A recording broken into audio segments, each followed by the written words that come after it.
What do you think? I think we're dead meat. Real dead meat. You dead meat! Go ahead and laugh, you guys. If I ever find a little bastards that did this, they're dead meat. Welcome to the Dead Meat Podcast, an extension of the YouTube channel Dead Meat. I'm James. I'm Chelsea, and we're a boyfriend and girlfriend, and we like to get scared together. Yep, and make decisions together. Yep, we're back from our holiday break. Yeah. And we watched what everyone else watched over the holiday break. Bird Box. Nope, Bandersnatch. Bandersnatch. The other one. Yep. Yeah. And yeah, everyone wanted us to review this. Holy shit. Everyone wanted us to review this. Yep. So we're doing it, as impossible as this may be, to recap or review. I wanted to make a Choose Your Own Adventure podcast, and then I watched this and said, fuck no. It would be too hard. I really wanted to make it so that our review branched off in the same ways this did, so that if you picked this, you could go to this section of the... But then I didn't realize how complicated it was going to get. Yeah, I didn't want to have to walk in to our bedroom at 4 a.m. and find you making a bunch of these little Galaga-looking symbols everywhere. Yeah, the glyphs everywhere, for sure. I don't even know where to start with Bandersnatch, man. Yeah. If you don't know what this is, if you were not on the internet at all during the holiday break, it's a Choose Your Own Adventure episode of Black Mirror, which is a sci-fi. I feel like it's sci-fi. Yeah, sci-fi horror-ish kind of show that Netflix picked up a season ago. Each episode is like a Twilight Zone kind of thing. It's a fun show. I like Black Mirror. And then this one was a special. It's not part of any season. It just is kind of a mid-season release. It feels like an experiment that they were doing. Definitely. Yeah. In fact, it says it's a film, but it doesn't quite feel like a film. It doesn't feel like a movie, and that's a whole debate that we'll talk about. I have a lot of thoughts about that in terms of how it affects storytelling, and then when does it stop becoming a film? You know? Yeah, it's very interesting. It is. If nothing else, I'm glad that this happened because it's something new. Yeah. And I think right away too, there were a lot of hysterics over the idea of, choose your own adventure. It's interactive. People are gonna get bored of traditional films, and we're gonna start doing choosing. And like, no, I don't think that that's the case. I think it's fun. You know, this isn't new. This idea of choose your own adventure movies. We talked about this in our gimmicks episode. Think of Mr. Sardonicus, though allegedly that was not even a choose your own adventure, because one of the endings was probably never filmed because they figured everyone would overwhelmingly pick one ending. And then you have the movie Clue, which you could choose your own ending during that movie too. And so we've Could you choose it, or what? I thought it was a random... Oh, I'm sorry. I think it depended on what theater you went to. But either way, we've tried doing this before. This isn't new. And Choose Your Own Adventure books have been around forever. The Telltale Games, before that company went under, was very much like this. And then these kinds of games, I mean, I think that's the whole point, is like the type of game, the game Bandersnatch that they're making in the movie Bandersnatch is so much like those older computer games, which I admittedly haven't played a ton of. I think the closest thing I've played is Leisure Suit Larry, because that's like you type in get flowers, Remember that time we drowned ourselves in the bathroom in Leisure Suit Larry? Mm-hmm. Yeah, filled up. We gave ourselves STDs on accident too. Well, that's very easy to do. It's really easy to do. Yes. God. Okay. Do we? I don't know if we can even recap it plot wise. Well, the general gist of it is that the main character, Stefan, is trying to design a choose-your-own-adventure video game called Bandersnatch for a video game company.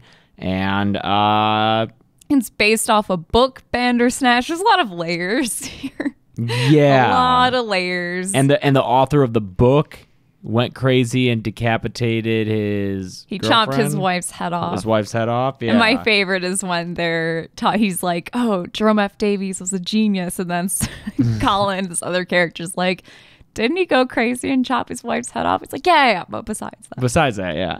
I thought that was really funny.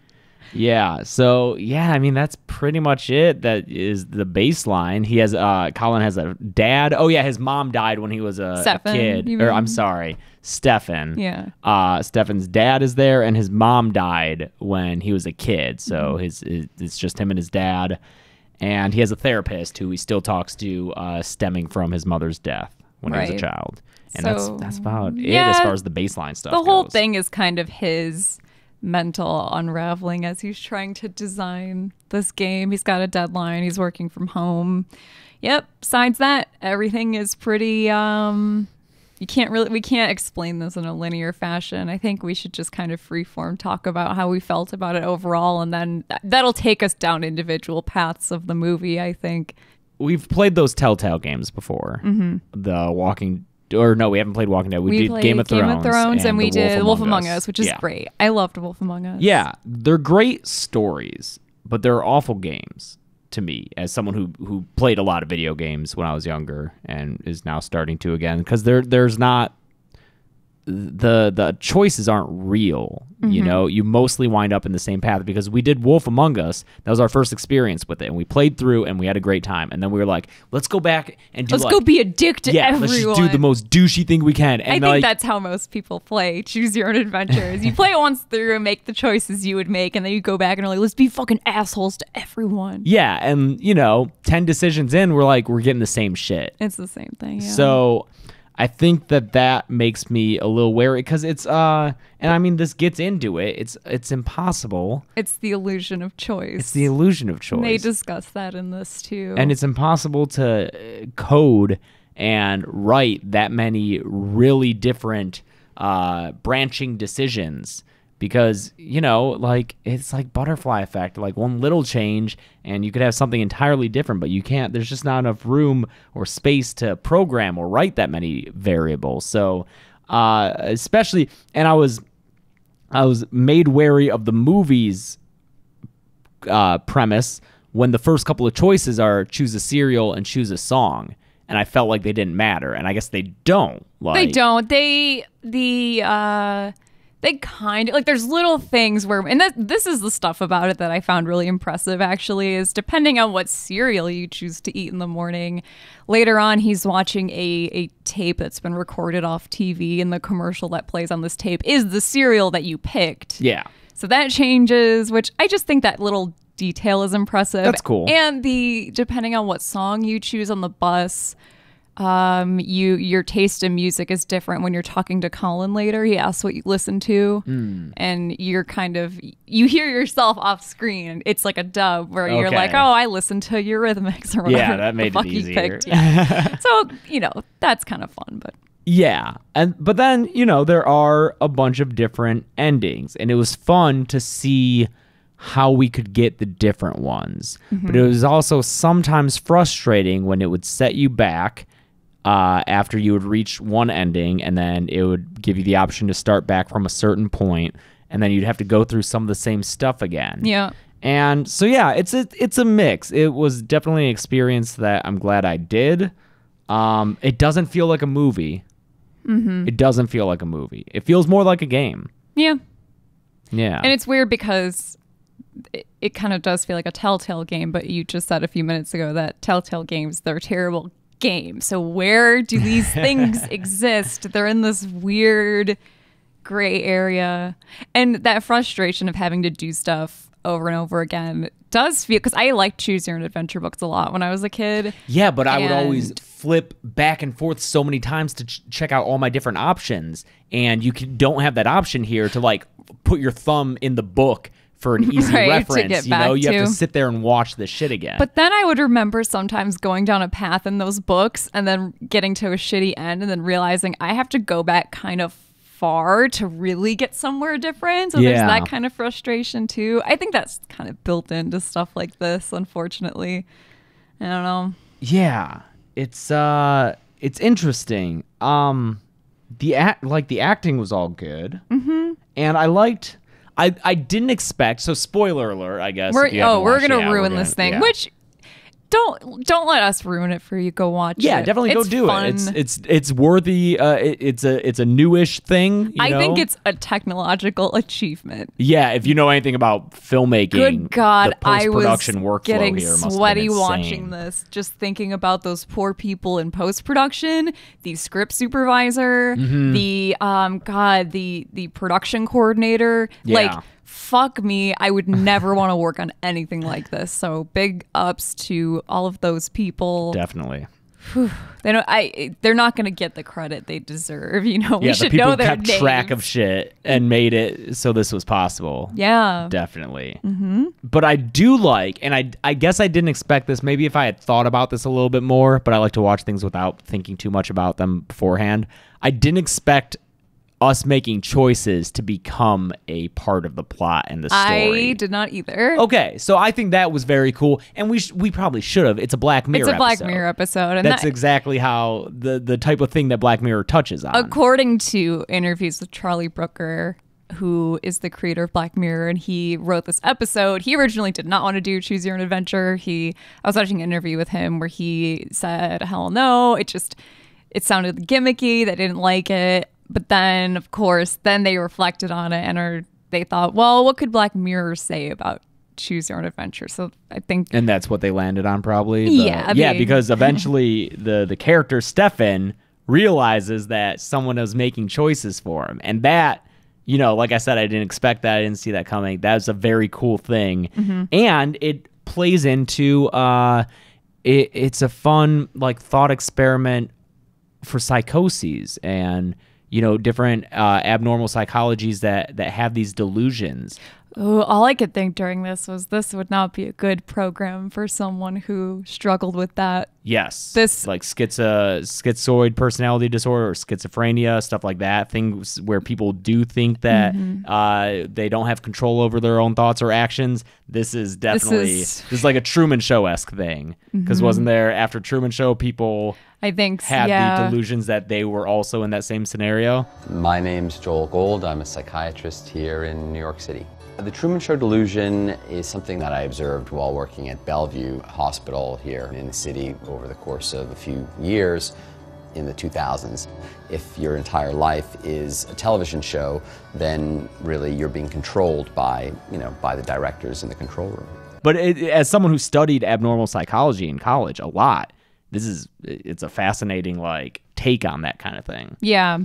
I just think, sure, word of warning, this... I felt weird watching it. Yeah. And especially some of the endings, there's an ending where it's all a film. Yeah. And they're like, cut. And it's it's bizarre. It's great. Yeah.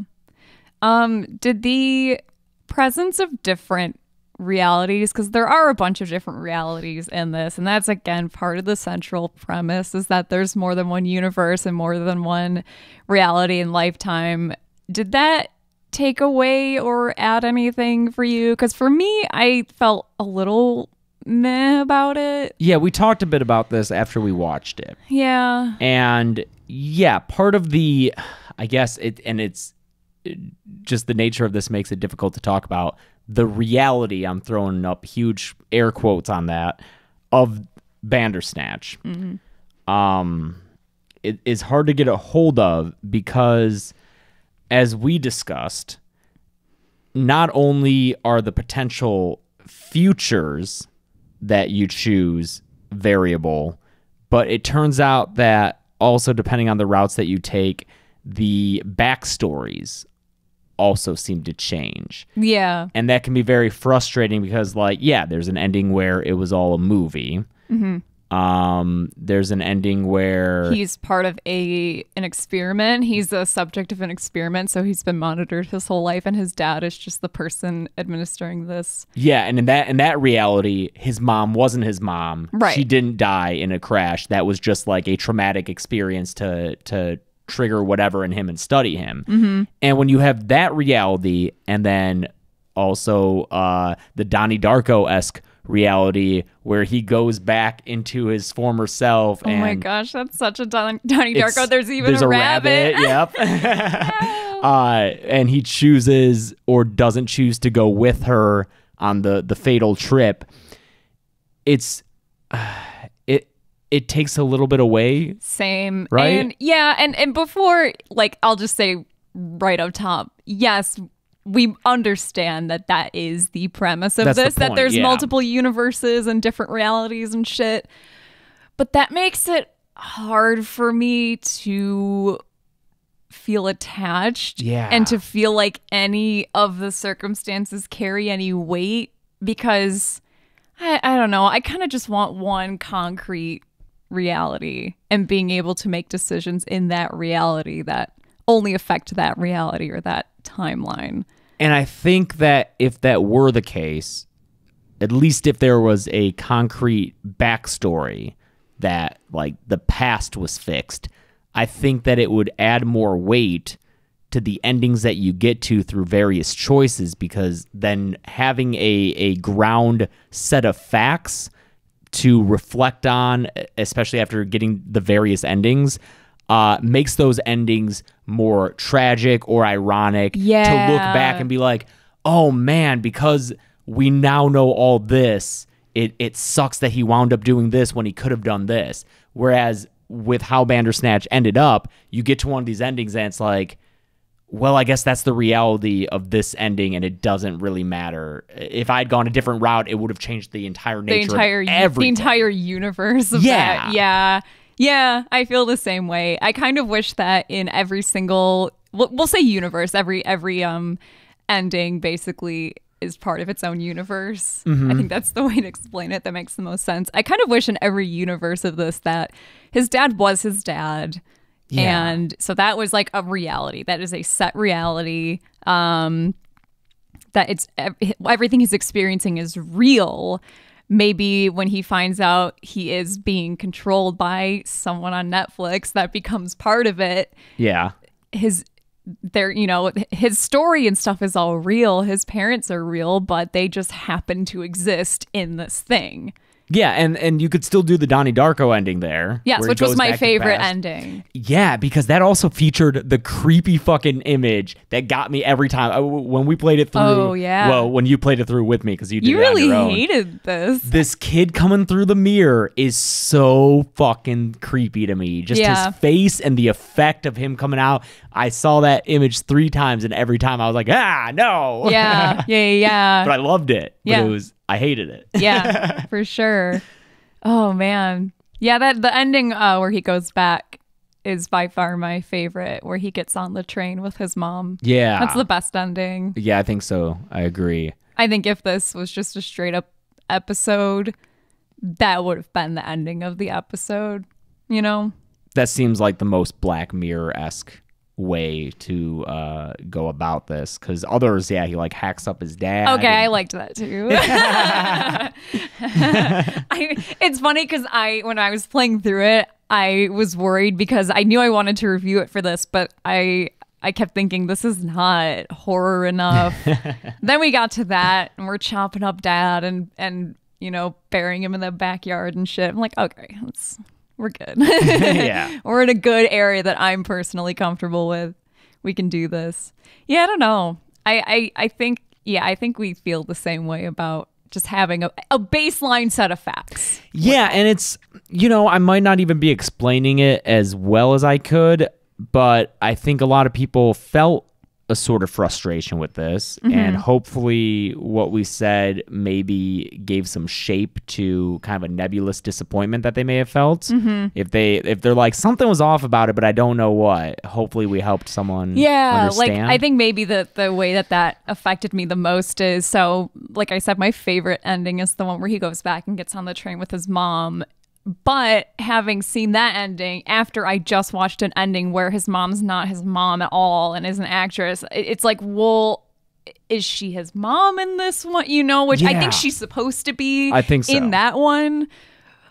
But that just makes me feel like it doesn't matter then. Exactly. I want the parents to be his parents in every single timeline. You can still do stuff where it gets meta, but I just want like a concrete set of things that are the same in each one to make me really feel when I make these choices, And when it did get meta and it was like, I'm controlling you through Netflix, I thought that was kind of cool. Yeah, interestingly, this reminded me so much of a series I just played through called Danganronpa, which is a murder. Dude, you gave your life to that series. I did. For like I couldn't a good stop playing month it. Or two. It's like a murder mystery series.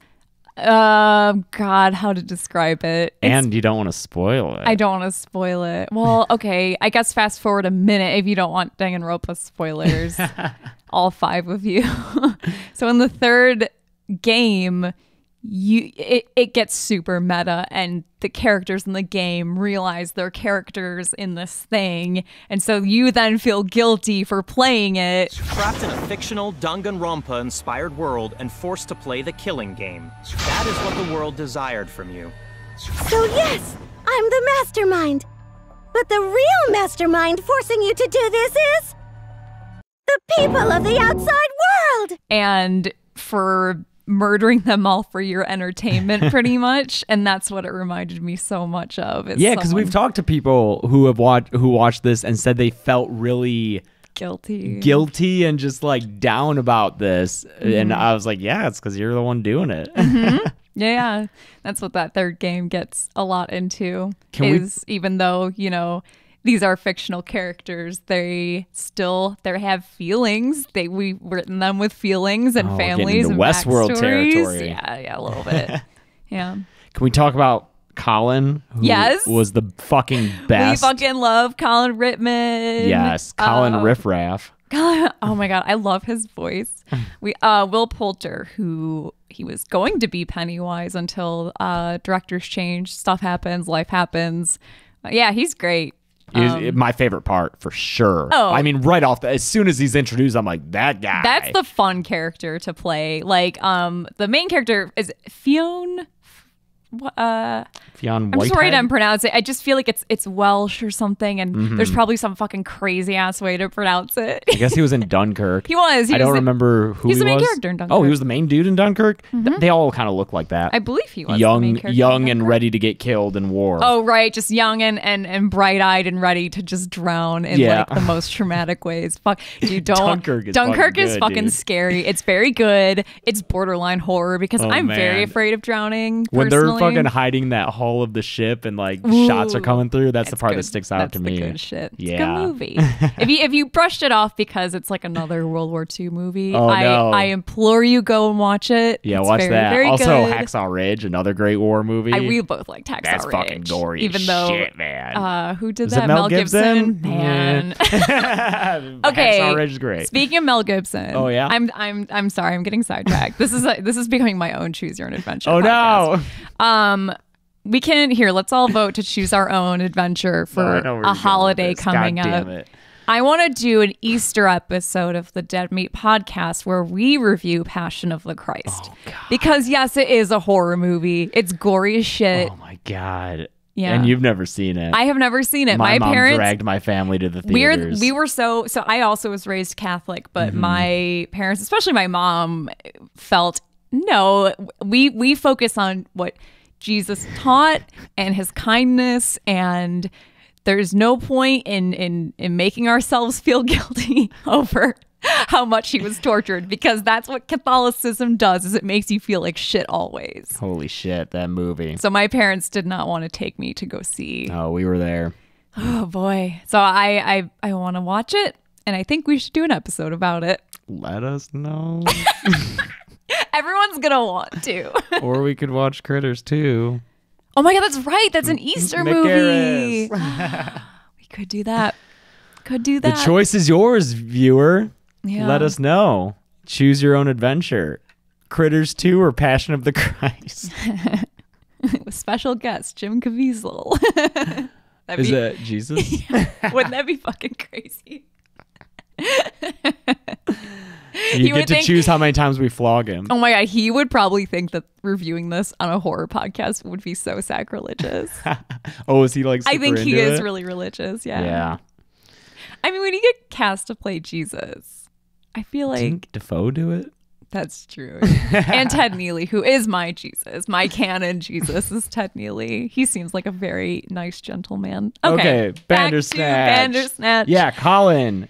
Great fucking performance by Will Poulter. God, when his eyes are melting out of his skull, holy shit. The apartment scene was my favorite. Oh, the drug trip apartment scene for sure. And the endings that you choose felt the most like, which one of us is jumping? Go on. Which path? Which path? Wrong path, mate. We've been talking like Colin Rittman for like the past week. I just fucking love him. He's so good. I'm so sad he left Twitter because people are assholes. I know. We don't deserve him. Well, like his appearance just. I think he's cute. I'll say he's a game coder. That's what he looked like to me. He's a fucking game. Yeah. Dude. Yeah, game programmer. That's probably not what he looks like in real life, guys. With the short blonde, spiky the hair. blonde hair. Yeah. And even if it is, whatever. Do you know what Pac-Man stands for? Program and control man. I like when they. What? Only it's not a happy ending. It's a fucking nightmare world. I love that whole scene. When they're both out on the balcony, I'm like, perhaps you'd both better come inside. Oh my gosh, and Kitty looks like Columbia. Oh, she did. Or magenta. Magenta, yeah. Whoa. She looks like magenta. Whoa. Was that intentional? No. I guarantee it wasn't. I wouldn't guarantee that, hon. You never know. That'd be so, like, what? You'd have to give me some more evidence for that being a Rocky Horror more anything. Evidence. Let's see. It's the whole movie is a wild and untamed thing. Great. Yep. Got it. That's about it. I also, I'll admit I went down a little rabbit hole because I've talked before in the podcast about how I get sucked into viral marketing campaigns. I'm such a fucking sucker for them. Cloverfield, all over that shit when that came out. Dark Knight, I went out looking for stuff, real life, like scavenger hunt shit. So the idea of something where I know there's shit hidden in this because there has to be. I just want to know. I want to know if there's another combination to that safe. Or not the safe, if there's another telephone number you can call, which people theorize there is. Oh. Because I think Charlie Brooker and other people who worked on this say that there is another ending that's super hard to get to, and they haven't heard of anyone getting to it. As far as I know, that's not true. That might just be them fucking around, yeah. Yeah, some people have theorized that there's going to be a specific date where you can access things. Like if it's a date that corresponds to something in the story, you can then make your way to a scene that was unlocked just on that day or something. But I don't know. I want to believe maybe one of the release days of the game. I don't know if they ever gave a specific date. They had a date for him to turn it in. Yeah, release September, date I think. Was, I don't know. Maybe that. I don't know. Because, we went through, when I played, I think there was one combination in the safe that I didn't get. Because I did the toy one, because that's him going back in time. You got one that I did get when I played through JFD. Oh, I didn't get that. Oh, that didn't come up at all. That didn't come up for me I forgot I even got that. Yeah, what's JFD? JFD, so when you put JFD... Oh, the author of the book, he shows up and I think he stabs Stefan. Oh, really? Yeah. Because PAX gave us the PAX demon. Yeah, it who looks like a Crypt TV monster. It does, yes. Yeah. PAX belongs right in the Crypt TV universe. That's right. They're also, I think there was like a pop-up shop that was a fake Tucker Soft thing that I saw, and man, there's a little standee of PAX that is the funniest thing I've ever seen, because it's supposed to be the cover of the game, but he's just drawn like I don't know, he just looks really proud to be there. Like, I think it's supposed to be scary, but he's standing there just like, hey. I think he's holding like the game. I love PAX. PAX is cool. And PAC was the program and control. That's right. Yep. So those were like the safe options, and then toy. You could put in toy. Yeah, I said that because you did. That's when he goes the back rabbit. in time. Yeah, the Donnie Darko one. Yeah. And there was I think we might have gone through all of them. Yeah, and then there were some endings I didn't get that had the owner of Tucker Soft. I forget his name. Oh, Tucker. Tecker. something. Yeah. Say fucker. No, I said thucker. Mother thucker. Yeah, Tacker. Him coming over to the house to check on. Yes, that was one I did not get. I did not get that either. Because, and I think you get the same option of killing him or letting him live. There's also one where I think Kitty shows up. That's right. So those ones I didn't get to, partly because I've been playing with this thing for like over 2 hours, and I was like, all right, I'm good. I don't because there is one weird thing with we go through it, and at one point they're like, Colin hasn't been seen in a while. Yes, this bugs me. And this was after you maybe had him jump. But you wake up from it. But then you wake up from it, and then you're like, oh, did I affect reality even though like I woke up from it? But then he just appears. Yeah, that's something that really bugs me. When anyone has... Thucker calls you. It's Tacker. When Tacker calls you and Colin's sitting there in the background, and then depending on if you say you're going to finish it or not, Colin comes over, and then you can kill him or not, which that's a really funny thing too, when Colin's just like, okay. All right, see you in the next life. Yeah, stun me first, please. Oh, yeah, which I don't know. Maybe he just remembers from past lives. Does that hurt less? I don't know. But yeah, that was the one kind of continuity error question mark, maybe. Just something it was that something felt that unaddressed. Confused me. I would love to hear people's explanations of it. Because there is an ending where, Kitty comes over because he's dead, and it's like, where is he? Oh, so the little rabbit hole I kind of went down.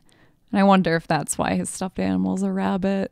Just like rabbit hole, white rabbit. And because Bandersnatch is like a Lewis Carroll thing. Yeah. So white rabbit. He has a white rabbit. Is it in that one poem? 'Twas brillig and the snivy toad or whatever. 'Twas brillig. Yeah, the slivy toves. We did that as a warm up in acting for the screen or class in slivy college. Toves? I don't remember. It doesn't matter. They're made up words. So I was going nuts trying to figure out what the significance of Colin Rittman's shirt was. It was driving me crazy. It was like such a specific image. It actually, I figured out through much Google, like I just went on a Google binge trying to understand. So his shirt is actually it's The Birthday Party, which is a band that Nick Cave was in like the 80s. I know. And Nick Cave is awesome.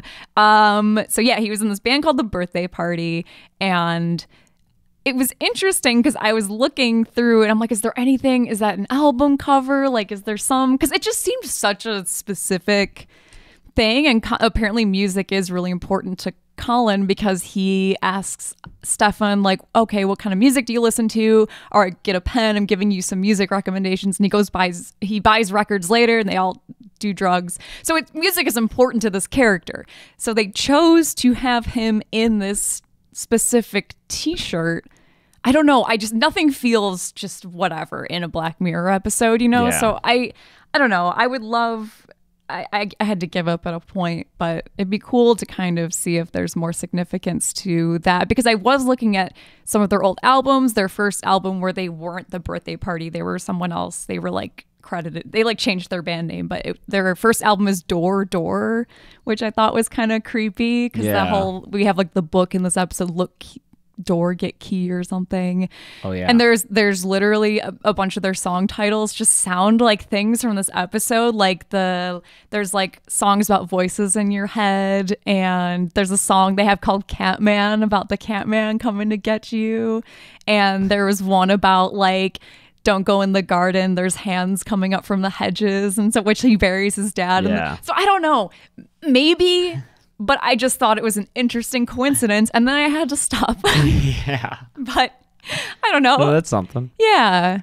I want to go listen to some of The Birthday Party, because I've listened to like Nick Cave and the Bad Seats, but I don't really know his other stuff. Yeah, I didn't realize he's been around for so long. Yeah, like that we're both wearing black while we're sitting here talking about Nick Cave. And Black Mirror. Whoa. I didn't like it when we were given a choice that both options resulted in the exact same thing, because like we went back and when he's being told that he's being controlled through Netflix or whatever, he goes to the therapist and it's like, wouldn't this have more action? And there's like, yeah and fuck yeah. Oh, and they're the same thing. Yeah and fuck yeah are the same. Yeah, I took that as it was kind of a joke. And yeah, whatever, it is. Yeah, it's like cheeky bit of humor. But that was also probably my least favorite ending. Same. Like the fighting. The fight. Yeah, that kind of, I was like, all right.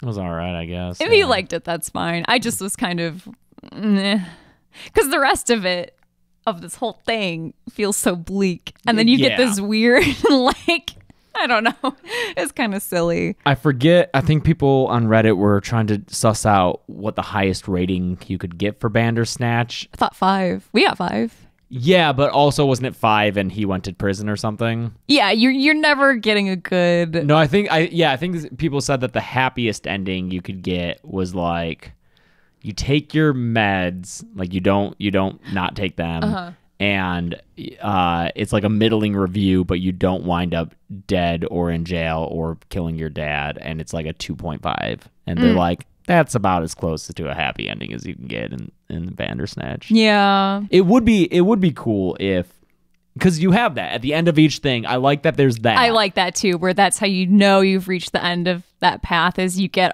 a review of your game Bandersnatch. Yeah, and I think it'd be cool if they had made it so you could get all these different endings and try to get one that was 5 stars, but you weren't in jail. Like, that'd be cool. I don't know. I guess that's I think that's the point of the whole thing, though, is Bandersnatch, like, the game is gonna drive you nuts, and there's no happy ending if you're meddling with this game, and it seems like there's almost something supernatural to it. Like, if you're gonna fuck with Pax and you choose to worship Pax like he does in the meeting, he clicks worship Pax, you're never getting a happy ending. That's kind of what I took from it. And the closest thing you can then get is you just don't exist. You go back in time and die in a train crash. Yep. So I guess, yeah, I might have enjoyed it more if there were more options, but that's way more work. It's so, yeah, like, that's the thing. This is already, this delayed the next season of Black Mirror. I believe it. Took too long to make. I believe it. People also freaked out, and this confused me too, when you get your review of Bandersnatch, there's always this guy who looks like a little kid in a suit. I love him. He's got great. Like a bow tie. Yeah, because that guy would be the gaming expert. In like the 80s, yep. Yeah. Just some kid. He gives you the review of Bandersnatch, but in a couple timelines. I just saw the one where it's someone different. I don't know if it's just one or if there's more, but there's a completely different dude. But he seems like a reporter. Yes, too. he is. He apparently is like the culture reporter versus just a games reporter. But my first thought was, whoa, is there a universe where something I did somehow affected things so broadly that this one dude isn't hosting the show anymore? Or did I kill him on accident? I don't know. Like, implied ripples that aren't maybe the main focus of that plot line, but happened inevitably because of some minor thing that you did. But no, he's just the culture reporter. I like how much that threw everyone off. It's only been out for like a week. Mm-hmm. You know, I wonder how much more will be discovered, and I don't know, how much more people will. I feel like it's already kind of passing. I never underestimate the internet's ability to waste time on something we think everyone else is over, because there's a subreddit for this where people have done things like they make him jump a bunch of times in a row and keep going back over and over, and they keep making Stefan jump, maybe thinking that'll trigger something. I was curious about that when it would send me back to a certain point. I did want to try choosing the same thing and see if I got a different thing, but I just didn't want to spend the time to do that in case it was the exact same thing I just watched. In my experience, it's just the same thing again. I never noticed anything. I think I read about at least one decision early on when you get sent back to a certain point. If you choose the same decision, the characters seem to like be aware that it's already happened or something like that. But maybe that's wrong. I'm not sure. Let us know if you know. Are you just thinking of the beginning where they are like, I think I know you, or we've met before? No, or is it something that else? I didn't experience. Yeah, because there is that. But for me, I loved the setup of it. I think it's fun. I think it'll be like a fun subgenre that exists on Netflix. Like, no way are they not going to make more of these. Although, God, I can't imagine. The budget has to The be budget so high, has got to 'cause be insane. You gotta film all these different takes of different scenarios. Yeah. So I don't know how viable it is to do To a keep lot of doing these. them. Yeah. I mean, they did before this have animated, like for kids, they did Choose Your Own Adventure and they were animated, really simple. Mm-hmm. So I could see them maybe trying to do more of those, but I think the appeal of this one was that it was really adult. I don't know. It sucks because it would be so cool to have one where, you know, early on decisions branch out and you can get wildly different things but you start doing that math and it's not possible. Just a few variations down that tree and you have like 1,000 branches and you can't logically or practically film and make all that. So I'm not sure. One day, you know. Yeah. I just watched Existenz last night, which is a I Cronenberg seen movie with like they're in a game, Jennifer Jason Leigh and Jude Law. Yeah. And it's like this alternate reality game, which I found really interesting in light of like stuff like this. Ooh, that's I need to taking place rewatch that. nowadays. Okay, I have seen that, but I watched it Yeah, it's an early example of these movies where it's like what's real and what's the game and stuff like that. Like The Game. The Game. The movie The Game. What's that? That's Michael Douglas, where he's in kind of augmented reality. Is that from even before that? What year was... Existenz was 99. God, they might have been right around the same. The Game might have been earlier. Existence is probably how you say it. Yeah, but it looks like Existence, which it sounds borderline like a medication or something, like hair loss medication. Oh yeah, let me see when the Remember Game Smiling Bob? came out. Yeah, I do. That guy's scary. That guy, Oops, the game, not the rapper. Yeah, the game. 97. The Game. Came out. So yeah, interesting. Those early examples of these movies where it's like, what's reality? Are you in a game? Yeah. But I feel like eventually in our lifetime we'll have crazy immersive reality games like that where, yeah, tiny decisions will. Mm-hmm.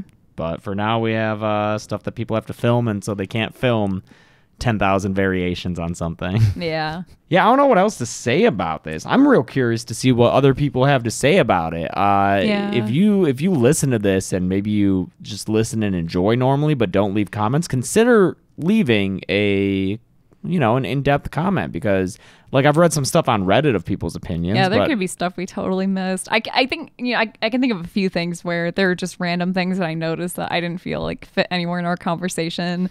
Again, I'll just rattle off a few things now. Yeah. I thought it was interesting that when he goes to take acid, when Colin shows him how to do it, he puts up 2 fingers, even though he only has a tab on one, and so it's like the 2 like rabbit fingers. Okay, or like 2 branches of the 2 branches, and yeah, if you flip a rabbit upside down, it's the 2. Yeah. Also, yeah, we know that the symbol in this, the like glyph, is the white bear symbol from season 1 or 2, I think. Yeah, it's one of the first 2 seasons before Netflix started producing them. Yeah. Yeah. So it's all like this kind of weird tie-in. But yeah, I also think, rabbit ears. And all of the songs in it, I noticed, and I could be wrong because I haven't watched this enough times to note this closely, but all of these songs that are You Do Not Get to Choose are all giving you commands. They're all about making, so relax, don't do it. Yeah.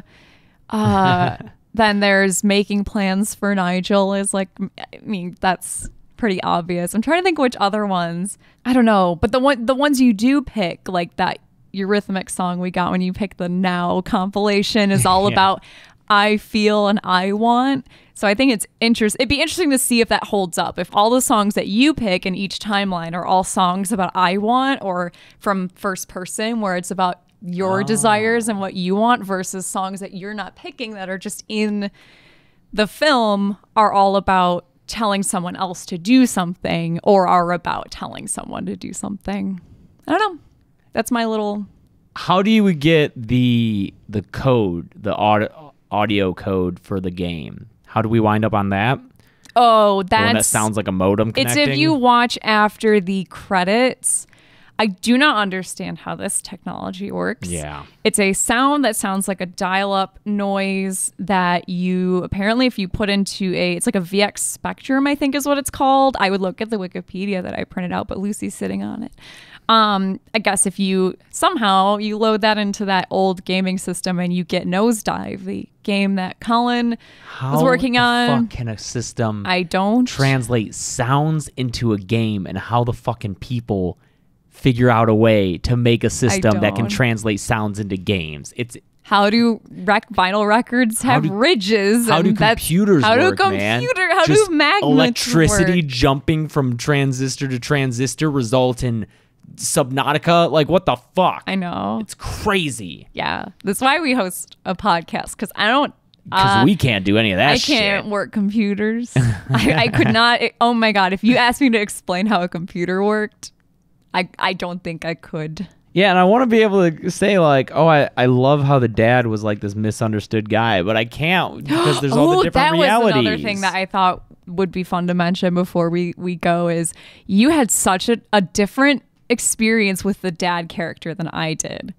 Because the Bill Lumbergh looking dad. Bill Lumbergh for sure. Yeah, he was like weird British Gary Cole. Yeah. When I played through the first time, I put PAX, PACS, into the safe. Or just PAC, PAC. Or PAC into the safe and got that whole storyline where his dad's not really his dad and is monitoring him before I ever got the option to murder him. So by the time I got to that part, I'm like, fuck yeah, I killed him. Like, you know, I hit him over the head with that ashtray and I felt great. But watching you watch it, you did not get to like, as far as you know, the dad was like a perfectly fine guy, and so you got the option to murder him. Yeah, you still did, but it was interesting how different that made me feel.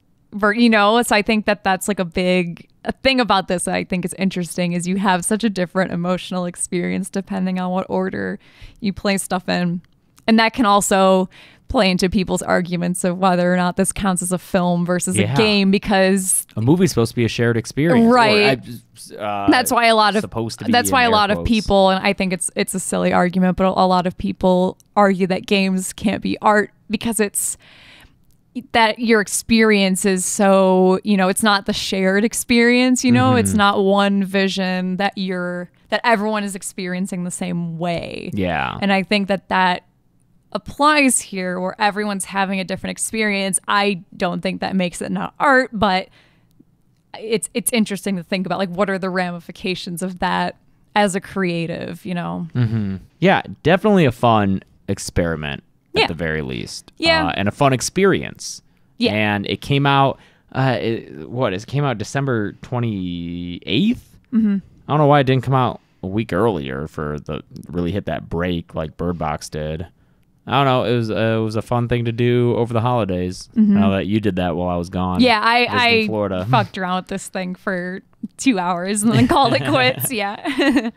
Yeah, I think it would have been. It also would have been more satisfying to me if I could jump back to where you wanted, to where I wanted, so that like, because when I got the option to hit my dad or not, I did just to see what happened, and I wanted to go back and see what happened if I didn't, but I never got the option to go back to that choice, and so I never saw the ending that happened. I'm not sure exactly what happens if you choose not to like hit him, and so it'd be nice to just be given that choice, maybe just with like games have this all the time for like research and tech, like Civ, and they give you the technology tree. Just give me one of those where I can go back and choose what decision I want to go back to and maybe make a different one. Yeah, Lucy says it's time to be done. Oh, okay, Lucy, I'm sorry. She says she wants attention now. She's sitting on my notes. She says no more. So next week will be a something episode. It'll be a something. I think I have an idea for something I want to do, but I need to start researching to see if it's feasible or not. Okay. Yeah. Lucy, don't fuck with our sound recorder, God, please. Yeah, please don't. Hey, if you're listening to this and you haven't yet, you should check out D&D. It's the other podcast that we're on, and we just recorded an episode earlier today. We're in our second season now, but it's easy to catch up. You can either listen to all of season 1 or this nice little 2-hour recap that Joel did, but yeah, longtime listeners and fans of ours will recognize all the voices in it because it's run by James Gressel, Practical Folks, and the other performers are Joel, another Practical Folk, and then Beth and Mike. Mm-hmm. And Beth designed the logo for Dead Meat, and we just work with them all the time. So yeah.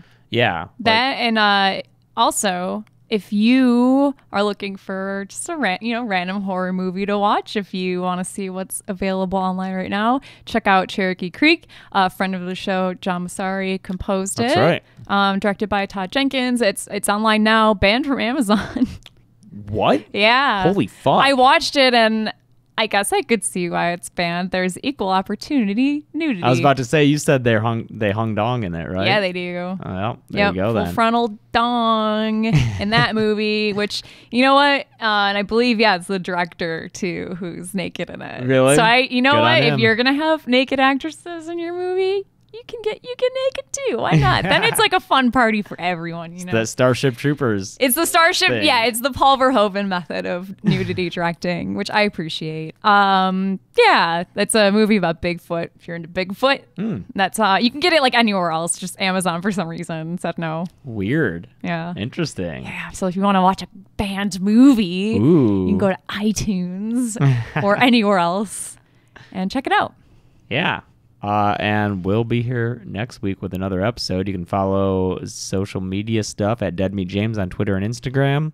And I'm at Carebeck, CareBecc on Twitter and Instagram. And if you want merch, deadmeatstore.com. Store is back up. That's right. We have pins, and we're going to have more stuff coming soon. But right now we do have the shirts with the logo and the Final Girl, and then we have hoodies and hats with the logo. I will say hoodies take a little bit longer than everything else to ship out, just so you're aware. Yeah, if you had ordered something previously when we ran the store out of the apartment, the new function of the store, or the new way the store works, it might take a little bit longer because they're made to order. Yeah, so when you order it now, they have to make it, whereas previously... It still only takes a few days. Yeah. I think over break... It took a lot longer just because it was the holidays. I'm sure they had less staff and really high volume. But remember, it's not Amazon. You don't get it. You don't get immediately. it. Yeah, That's not how most things work. But yeah, cool. So thanks for listening, and we'll be here next week. Yes. And Happy New Year. Happy New Year. Yeah, welcome to 2019. Yeah, It'll be a good one. Yeah. Thanks, everyone. Bye. Bye.